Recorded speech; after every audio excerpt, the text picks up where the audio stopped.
this. Look at, hold on, let me, boom. Look how much space this takes up. And where's the sixth one? What the heck? Where did that thing go? That's not okay. Gonna have to fix this. I need to find a new home for the engine hoist, and that's where it's gonna go. So I gotta find a new home for those, and we're gonna mount them on my wall.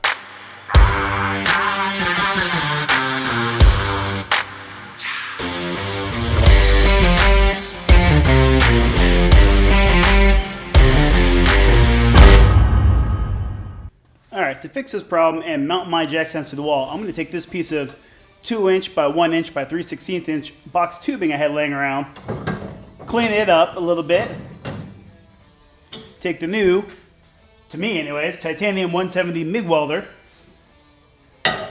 and weld it right there. Simple, easy, simple is always best to get them off the ground. I mean, you got to have 4 jack stands at least. Somehow I end up with 5. I'm hoping I didn't accidentally steal the 5th one from somebody and never give it back. So if you're watching and I did, call me, because I don't know where it came from.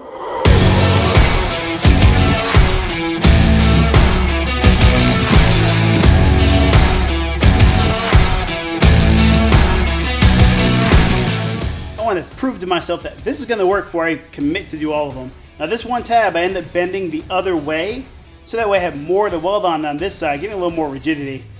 Make sure this works.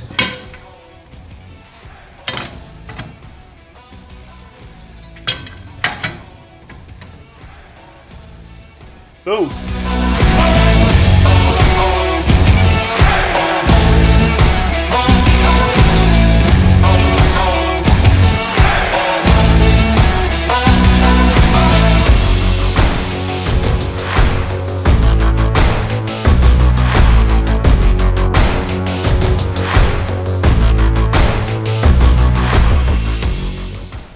Right? It came out good. This works freaking fantastic, and it looks good. That looks really good here. I didn't actually plan for that. That's just a happy accident.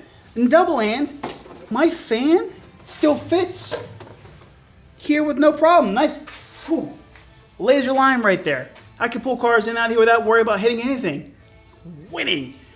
Now, a few things to note about this is I have it set up with the main bar in the back, so that way the jack stand actually rests on this. So there's a gap behind the feet here, so that way the feet of the jack stands don't hit my wall. A lot of times working on the car, if I'm underneath, I'm pulling a coolant line, the oil lines, oil changes. If I spill a little bit of oil on the jack stand and I don't get it wiped up, I don't want to hang it and put it on my wall and get stains on my wall. This way I avoid that. Especially if you have drywall in your place and you end up with oil stains or drywall, it's just a monumental pain in the butt. I avoid that by doing this. I don't have to sit there and wipe every foot down of every jack stand every time I go put it up. Something to note, if you're going to build your own out of wood or anything else, instead of just putting straight hooks in your wall. I do got to eat a few words though on the previous video. You can't plug this into your standard 120 outlet. But to be honest, if you bought a welder, 170 amp welder, I don't see why anybody would use it as a 120 welder at that point. Why wouldn't you just buy a smaller welder? So I'm an idiot. I didn't bother to check before I started this project what extension connection I had on my extension cord compared to the welder itself, and they're not the same. They're two different 220 connections. So I had to weld it all up at 120. I was actually welding thicker metal than I should have been welding with a 120 volt welder. It did the job barely, but it did a really good job for what I was doing with it. Now, being that this isn't structural, like a roll cage in the car or a frame of a vehicle, I'm okay with the welds. They did burn in enough as I did a nice little run on them, so that way the metal got hot and it sunk in. But you can definitely tell where it was sitting on top because it was not hot enough. That's okay. For this project, it worked out good. Welds aren't that pretty, but they are functional for what I'm doing with them right now until I can get the port to fix that.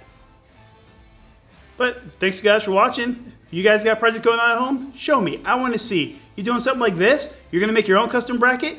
If you make one of these, wood, metal, just tack hook to the wall, I don't care. If you're hanging your jack stands on the wall, I want to see it. Here's my Instagram handle. Tag me in it. Till next time. Peace.